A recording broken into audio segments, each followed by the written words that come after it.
a subliminal, pursue what particular. What you wish you are is what we are. Kila mara kushock the culture, jadisha how deep you are, how sick you are. Ni aje sana kwa sana album reviews. Karibu sana kwa another album review. Shukran sana kwa kuwa hapa. Kama wewe ni a returning subscriber, asante for the continued support. Kama ni mara yako ya kwanza, karibu sana to the channel. Kuna this and many more videos that unaweza check out. Tunaendelea na MWE music writer exercise, an idea ilianzishwa na Gary Suarez, an American music critic, back in 2015. Na the idea ni kila siku of February sikiza an album hujawahi sikiza before, kisha andika a tweet about it. Nimeparticipate kwa hii exercise tangu 2019. Huu ni mwaka wangu wa 4 kuifanya since last year. Besides kuandika tweets about projects nimesikiza, nimekuwa nikifanya first listen reviews. Huu mwaka nimeamua keep up na the same tradition, na leo ni day 11 of the exercise. Hizi videos nazi release in March. Wapo unaiona on the day ina premiere. Asante sana sana sana kwa hiyo support na kwa kuwa that one person who is watching this time in a premiere. Shukran. On the 11th of March on my side, na record on 11th of February 2022. Saini 6:59 am. As the title inasema ya hii video, tuna get ku review album ya Sali Oyugi, Uromo. Tukifanyanga hizi reviews, our criteria huwa na aspect tatu: production and musicality, concept na idea, na the content and themes of a project. 2 days ago, day 9, nikireview Susanna Oyo, nilimention Sali Oyugi, rightfully so. Juu Sali Oyugi alikuwa for some time important kwa career ya Susanna Oyo, juu alimtake up under her wing. Alikuwa backup vocalist wa Sali Oyugi back in 98 when Susanna ndio alikuwa anaanza career yake ya uimbaji right after high school. So kunotice hiyo strand ilikuwa important. Even more interesting, tukiangalia historia, ni the fact that nili bring up juu Sali Oyugi at some point kwa career yake alikuwa under mentorship ya Achieng Abura. I also recognized the fact that at some point Susanna pia alikuwa under Achieng Abura, then later Susanna alikuwa kwa the same group na Achieng Abura na Masimaira na Princess Julie as Divas of the Nile. So kunotice your occurrences historically ni intriguing. Some more history, lakini before Sali Oyugi atake Susanna ana wing yake kama backup vocalist, before hiyo ifanyike, before ata akue under Achieng Abura ye mwenyewe around 96 or thereabout, previous years alikuwa kwa a trio na Pete Odera na Ted Josiah. They worked together, alafu wakaform a quartet wakiongezea Esther Mwindi kwa the group. Walikuwa na albums pamoja, then up until 96 wakadisband, then Sali akaanza solo career yake. Ndio akaona Chieng, akaona kazi yake, akawa interested in Chieng kukuwa mentor wake, then baadaye career yake pia ikatake on a path of its own na akaanza kudrop kazi zake as a solo musician. Hiyo quartet walikuwa nayo ilikuwa inaitwa Heart. Ilikuwa an urban Christian music group that ukisoma ilikuwa integral kwa shaping the contemporary Christian and gospel music at the time, na generally pia historically ni an important part of your past ya Kenyan music regarding gospel na parts za wasanii individually. Debut album yake ilikuwa Vuma in 2002, akafuatanisha na The Return in 2007. Ukicheck biography yake kwa Music in Africa inasema hii album tuna get into ni the 4th, lakini the information that iko in the public ni this as the 3rd album and the final album that alidrop. Nasema final because Sali Oyugi alipass in 2018. Kwa biography yake kwa Music in Africa also ina capture that he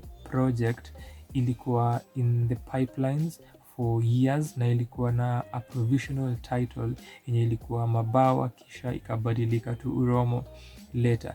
Anyway, nimepeana a lot of historical information. Acha quickly to get into the album, the final album that Sali Oyugi ali drop. The concept ukisikia from the title ni idea ya umetosha, idea ya kukua enough na idea ya you've got this. Ina layers kadhaa ukisikia the title track which ni song number 7 kwa this 14-minute album. Kwa verse ya kwanza ni kama anakuwa dress na anatumia hii approach ya oral literature na oral traditions ya my child you are enough, my child unaweza fanya kile unataka na utimize. Kuna the idea ya kushukuru God kwa umbali amemleta. Towards the end akikuwa na a climatic moment even as the instrumentation inabadilika kuendelea na hiyo celebration, akishukuru Ketable which imerelease hii project na ilirekodiwa Ketable in 2016-17, instrumentalist wenye amefanya kazi nao and the like. Anawa big up in that typical Benga Lingala manner kwa another song which ni Paronega song number 5. That's the idea ya hiyo ngoma na where anatoa the title. Album yenyewe ni a Benga album, ina feature some interesting stories, ina feature some songs that have a moral of the story, approach and idea. Ina feature also some energetic and soothing songs at the same time. Kisha uko na the kind of engaging exciting riffs that ungetaka kwa Benga songs, percussion mle ndani, drum segments whose timing ni impeccable na zina accompany the music and those climatic moments that nimerefer to, for example kwa Paronega na Uromo, bila kusahau the infectious basslines. Sali ndio the center of hii project apart from the full production that tuna experience kwa hizi nyimbo zote, hata vile zimepangwa with these variations kwa tempo kwa individual songs and then the variations kwa the tempo and the mood of the songs. Sali ndio kwa the center, yeye kucarry the songs vocally as the lone singer, alafu hizo instances where kuna harmonies that back her na zinamwa company kwa different songs. Nimetaja an aspect of the album where kuna ngoma soothing na kama, kisha kuna hizi energetic songs zimekuwa paced one after another, sometimes 2 songs then moja na kuja kubadilisha the energy. For example, Chelegese, that's the opening song, an energetic song, ina pick up in a vibrant manner ukianza na the drums and the guitar then vocals za Sali zifuate. Ngoma kama Giza ina tone down kidogo na even the title na the idea ya giza, wakati wenye daughter ufai kukuwa nje, unafaa kuwa umeenda, mamako na kusubiri anashanga uko wapi. Alafu iko na that idea of a folk tale ama an oral narrative similar to song ya mwisho Wow Wow yenye iko na a coastal vibe similar to venye album ilianza kwa the opening song. Then this last song apart from hiyo coastal sound ina infuse traditional Western Kenyan sounds. I found that to be interesting kwa my listening experience. Lakini hiyo ngoma also another story being told. Bibi, niliamua kukuhost kwangu, ukaniharibia nyumba, ona sasa watu wanakusema na mbona ulifanya hivi. Then towards the end ikiwa na another climatic moment, one amongst those nimemention before, ina switch na Sali pia anabadilika juu the kind of message anapitisha. Anasema despite kile ulinifanyia, wewe ndio umebaki ukijaibisha, mimi ile nyumba ulivunja imepona na kuna a moment of healing. So hiyo transition ina reflect pia the transition kwa the message na ile emotion ana convey. Giza nimeitaja na hiyo narrative leaning.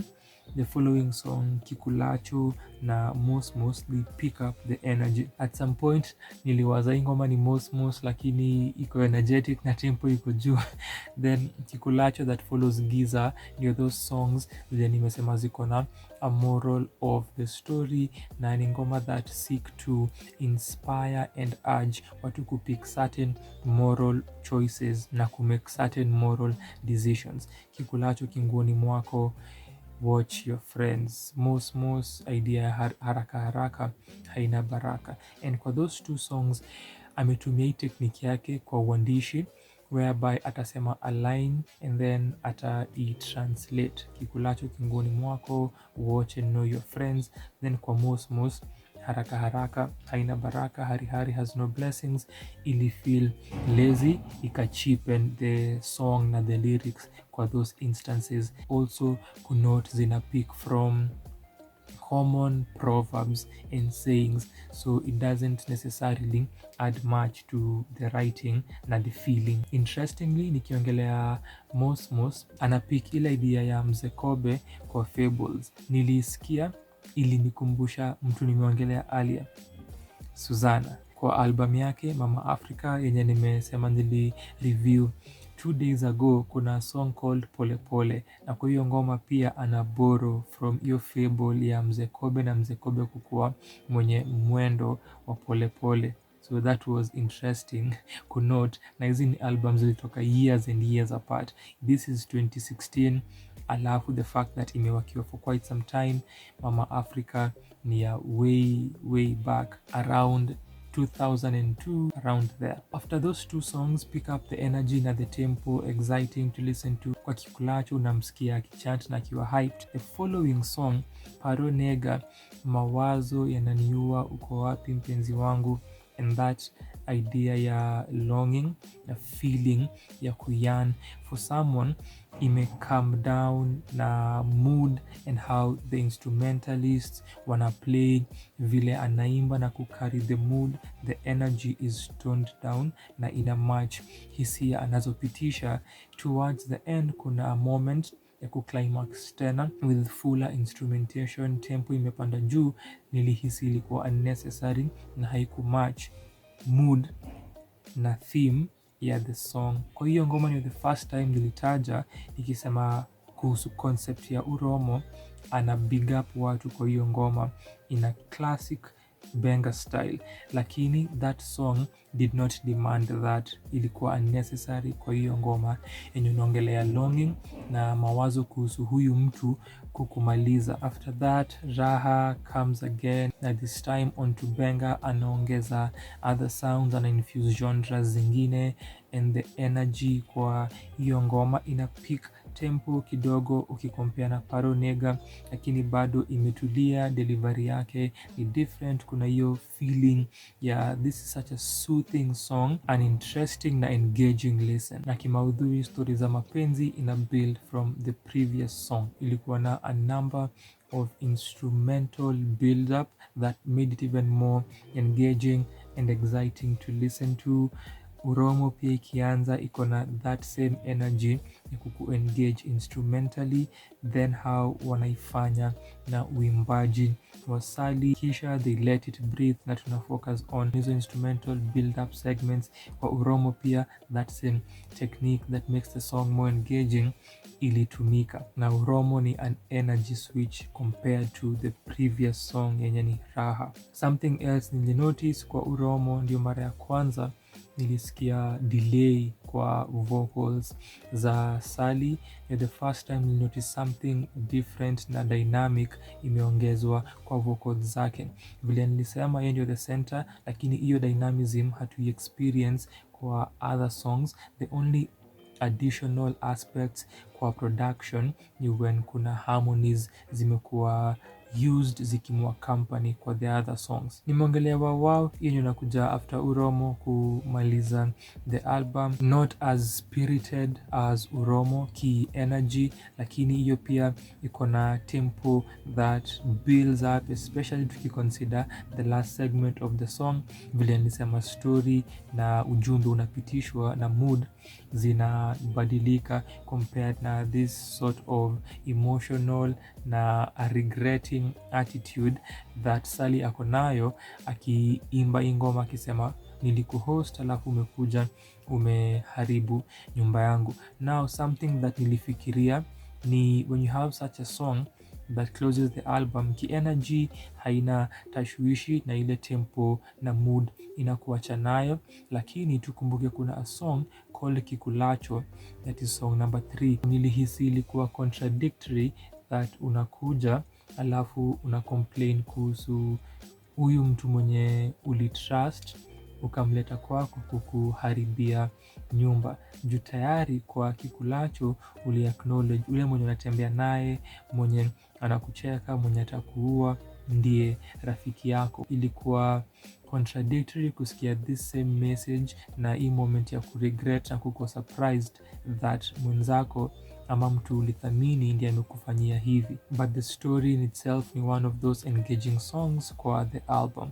Nimeongelea the sound na that being a song that also mentions a geographical location. Pwani inafanya ni kumbuke kumention kitu important ikikuja kwa lugha ya uimbaji. Swahili, kuna Kiingereza, kuna Dholuo, kisha kuna lugha yenye alizungumza kwa Chilegese, even the song in itself, the title, lakini kuna lugha alizungumza that ilikuwa part of the song iko na Swahili, lakini those parts that sikuwa na grasp kile anasema ina sound ni kama it's a Bantu language. Hiyo ndio the album. Kando na the songs not fitting the concept that nilianza ku break down nikiongelea concept ya the title na the title track, it's an engaging and replayable album. Instrumentally, watu wenye wali stand out for me ni the bassist and the percussionist, then neza ongeza lead guitarist and the drummer, lakini those two sana sana percussionist na bassist walikuwa highlights. Sijui kama umesikiza hii album, nashuku vile nimesema jana na juzi, knowing my demographic, nashuku consider kuisikiza, uje uniambie maoni yako kuihusu. Kama umewahi isikiza, niambie kwa comment section maoni yako kuhusu hii album. Consider ku like the video na kusubscribe to the channel if you haven't yet. Ningependa sana kukuona kwa other videos kwa hii exercise. Shukran sana for your time.